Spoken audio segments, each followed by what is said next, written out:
sommes dans une maison de torréfaction. Vous avez créé le nez du café. Quel est l'objectif de ce coffret? Il est simple.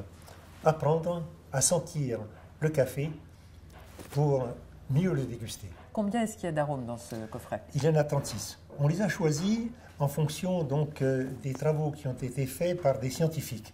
On a identifié plus d'un millier, enfin un millier de molécules différentes qui rentrent dans la composition du café. Nous avons choisi les 36 les plus importantes. C'est en fait un petit peu comme le coffret du nez du vin que vous avez déjà créé.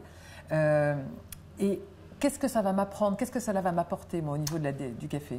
Ces arômes dont je vous parle, ils vont être reconnaissables en fonction de la variété du café, de son origine, de son cru, et aussi en fonction de la torréfaction, donc la pâte du torréfacteur qui va apparaître dans le café que vous allez déguster. D'accord, donc le talent du torréfacteur, c'est à la fois la sélection de son café et ensuite le degré de torréfaction et le temps qu'il va mettre pour le chauffer ou pas. Absolument, c'est des cafés, ce sont des cafés d'origine et maintenant on parle des crus dans le café comme on en parle dans le vin. C'est un peu la même chose. On s'aperçoit que les terroirs ont de l'importance et que selon les régions où le café est élevé, enfin est produit, on aura des cafés différents selon aussi l'altitude, etc. Alors Jean, on voit que ces 36 arômes, quand on regarde le livret qui est dans le coffret, ils sont classés par grande famille. Donc il y a des familles, je vois, végétales. Végétales comme la paille.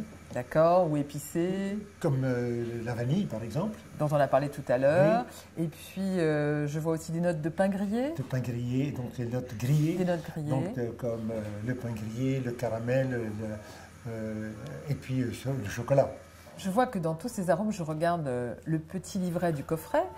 Le premier, c'est un arôme de terre humide.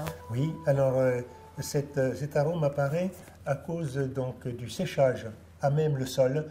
C'est étonnant, parce qu'on a vraiment... Voilà. Bon, c'est assez rare quand même, hein, mais un nez exercé va pouvoir reconnaître ces subtilités. Donc on ne le retrouve pas forcément dans le café. Non. D'accord, mais que dans certains. Voilà. D'accord. Ensuite, alors, je vois là, l'arôme numéro 3, c'est le petit pois. Le petit pois.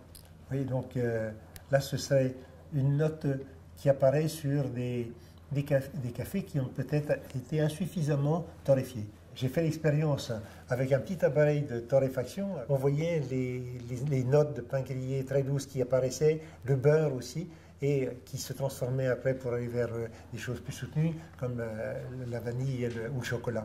Ah oui, alors le chocolat, oui, ça c'est très doux, c'est très gourmand en fait. Alors ça, cet arôme-là, c'est un arôme qui est vraiment très proche de beaucoup de torréfaction.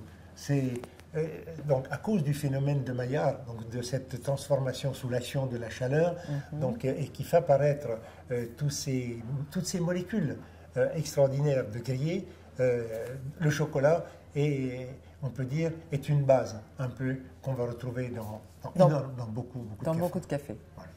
Le coffret du nez du café, vous l'avez créé au départ pour qui? Je l'ai fait pour des professionnels.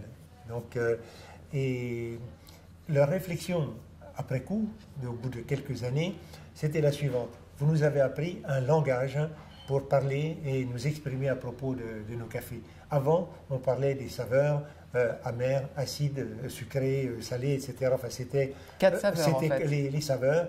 Mais maintenant, on a un vrai langage qui s'est établi dans le monde du café grâce à cet ouvrage. Et qu'on peut apprendre comme amateur avec le nez du café. Avec le nez du café, chacun peut le faire.